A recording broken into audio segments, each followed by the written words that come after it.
Meus irmãos, a paz do Senhor Jesus, tudo bem? Tudo bem com vocês? Tudo bem comigo, com a minha família, graças ao bom Deus. É certo que faz algum tempo que nós não gravamos vídeos, e eu não quero aqui delongar-me, gastar tempo, tomar vosso tempo, dando justificativas pelas quais. Correria da vida, enfim. Mas graças ao bom Deus, sempre pregando seu evangelho, levando sua palavra, cumprindo um honroso ofício e chamado pelo qual o bom mestre, de uma maneira graciosa, isto porque considero-me imerecedor, de tamanho benefício e honraria de ser um pregoeiro das boas novas. Mas vamos lá. 1 Tessalonicenses, capítulo de número 1, versículo de número 5. Eu estava meditando agora, fazendo um apanhado, uma análise geral da igreja, da nossa atual conjuntura, pensando em igreja, que eu acho que isso é muito importante, e pensando em igrejas fazendo parte desta. Então, 1 Tessalonicenses, capítulo 1, versículo 5, olha o que o maior bandeirante do cristianismo, olha o que o maior evangelista da era cristã falou. Ele disse assim: porque o nosso evangelho, ele não está dizendo que ele tem um evangelho diferente do evangelho de Cristo. Não é isso que ele está dizendo. Ele está dizendo, o evangelho de Cristo e o nosso evangelho. Não, o que ele está dizendo, interpretação textual, é que o nosso evangelho é que ele é coparticipante. E isso é uma honraria imensa. Isso é uma honra, viver o evangelho tão intensamente, tão puramente, que eu possa chamar o evangelho de Cristo de nosso evangelho. Então eu sou coparticipante dele, sou colaborador, sou cooperador deste evangelho. Então o nosso evangelho, disse Paulo, não foi a vós. Então Paulo sempre usando esse artifício literário, sempre esse modelo escriturístico. Paulo sempre valendo-se desta, sempre da negativa para a positiva. Antes dele dizer o que é, ele diz o que não é. Então isso também é importante. Ele usa, por exemplo, desse recurso literário, dessa via, 1 Coríntios capítulo 13, quando ele primeiro diz o que não é o amor, para só então depois ele dizer o que de fato é o amor. Então ele disse, o nosso evangelho não foi a voz, da negativa para a positiva, somente em palavras. Então foi em palavras, sim, mas não somente em palavras, mas também em poder e no Espírito Santo. E daí ele continua dizendo o seguinte, olha mais o que ele diz, e em muita certeza. Olha o quanto isso é interessante. Talvez no mundo hoje, que valoriza tanto a semântica, cada ponto de vista é a vista de um ponto, melhor dizendo. Esse mundo que relativiza tudo, ele tem dificuldade em entender isso, Ele entende isso como uma soberba. E Paulo não entende isso como soberba, porque Paulo não está gloriando-se em si mesmo. Se ele dissesse assim, o meu evangelho, com muita certeza, aí era digno de dúvida. Mas quando ele diz o nosso evangelho, ele está dizendo, eu sou coparticipante do evangelho de Cristo. Então, quanto ao evangelho que eu sou participante, que eu estou incluso por graça e por misericórdia, eu posso ter muita certeza, porque não há mérito em mim, mas é mérito no evangelho por causa daquele que é Jesus, o próprio autor do evangelho, Então, a glória aqui está em Jesus, e quando o assunto é Jesus, a gente tem certeza, e isso não é sinônimo de soberba, tá certo? Isso é sinônimo de confiança em Deus, una e exclusa em Deus. Aí ele continua dizendo assim, como bem sabeis quais fomos entre vós, por amor de vós. Então quer dizer, eu fui a vós por amor de vós. Então o objetivo, a motivação, o mecanismo, o meio pelo qual e o fim pelo qual o meio estabeleceu-se é vós. Então ele já está aqui tirando de cena o evangelista. Ele está dizendo que o evangelho vale mais do que o evangelista, que a pregação vale mais do que o pregador, e que o objetivo da pregação não é alcançar o pregador, mas é alcançar o ouvinte. E a gente às vezes precisa pensar nisso, né? Porque nós, como pregadores, eu penso que nós, de quando em quando, pensamos, acho que um pregador responsável, um pregador temente a Deus, ele pensa na sua mensagem, ele pensa na sua pregação. Hoje, por causa das plataformas e recursos midiáticos, eu já acabei fazendo isso. Terminando a minha prédica, eu acabei ouvindo a minha mensagem. Porque quem não quer ter êxito? A gente quer ter êxito, ainda mais que a gente faz para o reino, o evangelho, né? E se eu não tiver nada a crescer, que não haja nada em mim que diminua ou que dificulte a exposição desse evangelho. Eu acho que esse é o meu pensar.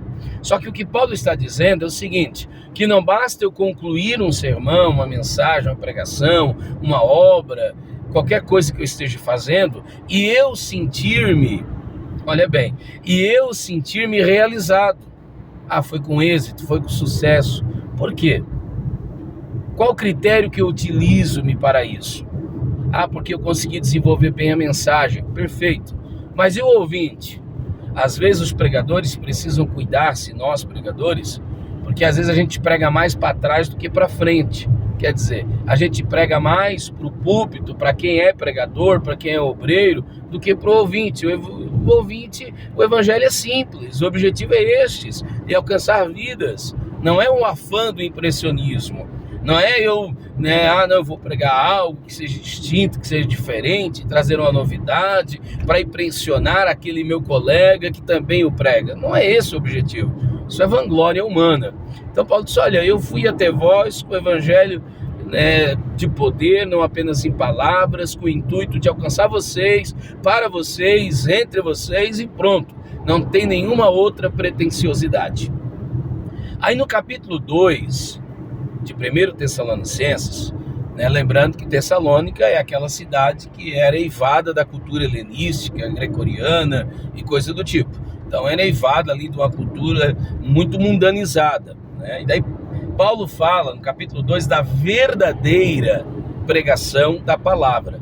Então assim, a pregação só é verdadeira se ela for da palavra, mas não quer dizer que pelo fato de alguém pregar a palavra, essa pregação é verdadeira em si só porque ele prega a palavra. Até porque uma coisa é pregar a palavra e outra coisa é pregar sobre a palavra. Ok? Aí ele diz assim, olha que interessante, versículo 3. Porque a nossa exortação, disse ele, não foi com engano, nem com imundície, nem com fraudulência. Mas como fomos aprovados de Deus para que o evangelho nos fosse confiado, assim falamos, não inventamos nada.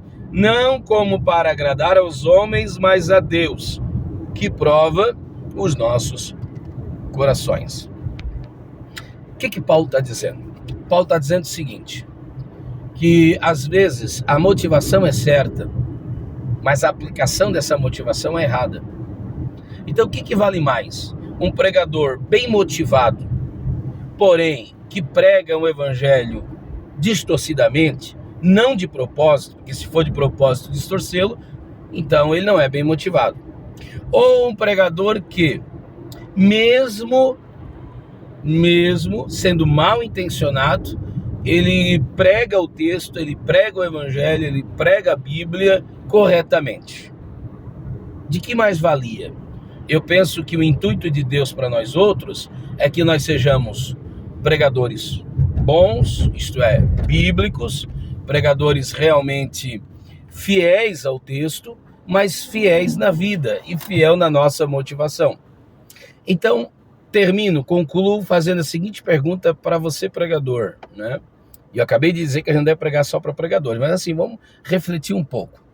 Será que a minha preocupação em ser fiel ao evangelho, a ser fiel à interpretação escriturística, qual é a motivação pela qual? Será que é para que aqueles que me ouvem, ou aqueles que me ouçam, ao me ouvir, não tenham nada do que denegrir a minha prédica, a minha pregação, a ponto de dizer assim, não, ele é bíblico, ele é cristocêntrico, ele teologicamente é correto. Será que é só esse o propósito? Não deve existir em mim uma motivação além desta? Então eu preciso pregar o evangelho como ele é apenas para garantir futuras agendas? Será que eu preciso e devo pregar o evangelho como ele é, apenas para isentar-me de comentários maliciosos, perguntas capciosas? Ou eu devo pregar o evangelho como ele é, como disse Paulo, sem imundície, sem top ganância, nenhum outro propósito desprovido do propósito original? Então, assim, você que tem uma excelente motivação, e eu quero associar-me a este grupo, que em Cristo Jesus tenhamos graça de Deus, para pregarmos o evangelho genuíno, puritano, como a nossa motivação é. Que não sejamos enganados, engodados, e por mais que sejamos bem motivados, se formos enganados, engodados, automaticamente nós seremos imprecisos na comunicação deste evangelho. Agora concluo dizendo, mais do que sermos cautelosos, cuidadosos, quanto à maneira pela qual transmitimos, também sejamos cuidadosos no que transmitimos. Que a nossa transmissibilidade, que o nosso pregoar, que a nossa prédica, ela seja desprovida de qualquer outro sentimento, que não seja o ouvinte em si, que não seja o evangelho em si. Porque o evangelho vale mais do que o evangelista, a pregação vale mais do que o pregador. Porém, isso não é um álibi para dizer que o pregador não precisa cuidar-se. Isso não é um álibi para o pregador profissionalizar o altar e dizer o seguinte, meu negócio minha vida sabe aquela história? Faz o que eu faço, mas não faz o que faço? Né? Faz o que digo, mas não faz o que faço? Não vale aqui, não cabe aqui. Paulo disse que um verdadeiro pregador, ele não apenas tem uma verdadeira pregação, ele é um verdadeiro pregador porque ele procura viver na vida prática de acordo com a mensagem que ele prega. Porque, caso contrário, eu seria um hipócrita. Como eu vou convencer alguém de algo que eu mesmo não experimento? Como eu vou convencer alguém de algo que eu mesmo não faço uso disso? Como posso dizer a alguém, isso é bom para você, se eu mesmo não experimentei a bondade? Se isso é bom, eu devo primeiro experimentar. Então eu penso que pregar esse evangelho, e da maneira que Paulo apresenta, é como um médico. É como um médico que, antes de ser médico, ele é paciente. É como um médico que pensa o seguinte, o médico legítimo, né? Que pensa o seguinte, eu falo isso, eu ensino isso, eu aplico isso, porque é bom para o meu paciente. E isso não é apenas experiencionalismo intelectual. Isso também é experiencionalismo vivencial. Eu digo aos outros o que eu mesmo faço, o que eu mesmo experimentei e do qual eu mesmo fui alvo. Então eu faço dos outros alvo, como alvo um dia eu já fui. Alcançados para alcançar. Filipenses 3:12. Que Deus os abençoe em Cristo Jesus. Deus abençoe a todos. Quem sabe, permitindo Deus, a gente vai voltar a fazer mais vídeos, sempre com o mesmo intuito, tentando ser fiel na prédica e fiel também no pregoeiro.